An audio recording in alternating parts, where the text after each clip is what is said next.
Ikaw talaga? Pati ba naman yung bata pinatulan mo? Wala yun. Tsaka, kaibigan ko lang naman yun eh. Okay lang Oo? yun. Kaibigan, ha? Ikaw naman kasi, kahit na lang sino, pinapatulan mo. Oh. Patama yata yan. Medyo. Diretsahin mo na. Masakit pa yun, pahaging-haging ka eh. Oo? Well, Bakit? Marunong ka na rin ba masaktan ngayon? Akala ko kasi puro sports na lang ang hilig mo. Kaya pati tuloy lahat ng babae, ginagawa mong sport. ano yan? Compliment o insulto? Goodbye. O selos? Selos? Bakit naman ako magsiselos? Well, si Pia naintindihan ko. Maganda't bata. Pero si Lota, that's another story. Bakit siya? I mean, okay, she's nice. Pwede na. Pero may edad na, hindi ba? Kung sa bagay, mayaman. Alam mo, Candy, money never entered into the picture. As far as my relationship with anyone goes, if I go to bed with them, it's not for money. It's for fun. Si Joey, Gary, hindi ko siya hinanap. Nang makita niya ako, siyang lumapit. Okay naman ang offer niya. Inisip ko gaganda ang future ko. So, tinanggap ko. Masama ba yon? I'm sorry. Wala akong masamang ibig sabihin. Hindi ko hinahatulan ng gawain ng iba. Kung maligaya ka, yun ang trip mo. Gawin mo. You don't even have to say you're sorry. Okay lang. I'll see you around.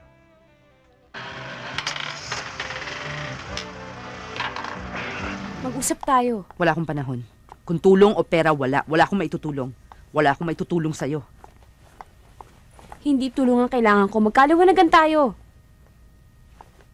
Anong magkaliwanagan? Pinabayaan mo si Justin nang dahil sa'yo, anak ko. Hindi totoo yan. Mahal ko si Justin. Mahal ko siya na para kung tunay na anak. Bakit siya na... Bakit siya na...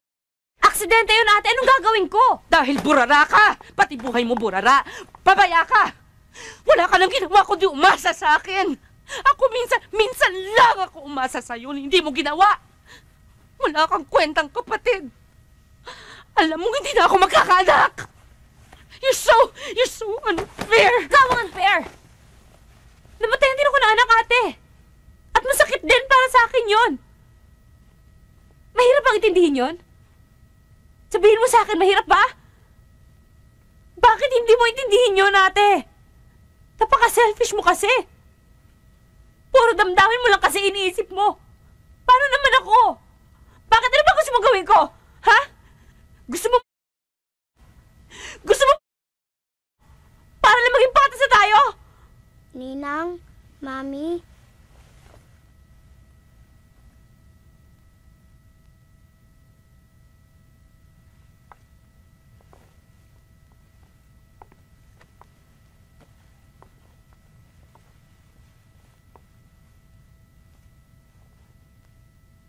Bayaran mo ang buhay ng anak ko. Ng buhay ng anak mo. Ano? Pagdating sa buhay ng tao, hindi ako nagbibiro.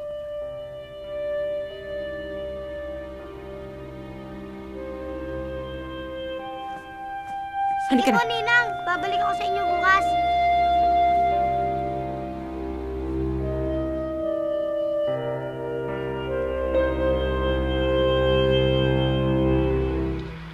Bumalik ako dito, Jessie. May nakalimutan kasi ako eh. Naisip ko nga na naiwan mo tong tent na to sa pagmamadali mong umalis. Hindi naman yung tent ang binalikan ko eh. Wala na dito si Malu. Pumunta na siya ng Maynila. Paalis na rin nga ako eh. Tinitingnan ko lang itong paligid sa huling sandali. Alam mo, lumungkot din tong lugar na to nung mawala kayo.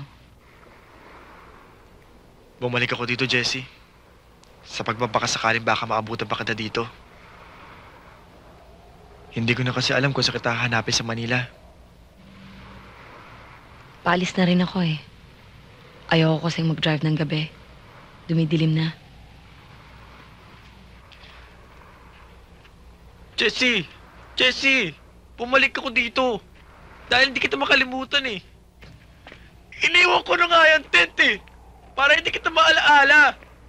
Pero bakit ganun? Lahat ng babae makasalubong ko sa kaya Maynila, parang ikaw. Maski saan ako tumingin. Sa harap, sa likod, sa kaliwa, sa kanan. Ikaw ang nakikita ko eh. Maski anong isipin ko, ikaw na iisip ko. Para kang alkitran na nakadikit sa utak ko. Para kang video na replay sa ulo ko. Buti pa gitara eh. Pwede tigilin sa pagtugtog. Pero ikaw, para bang utak mo nakadikit sa utak ko. Jessie. Jessie. Tulungan mo ko. Tulungan mo ko makalimutan kita.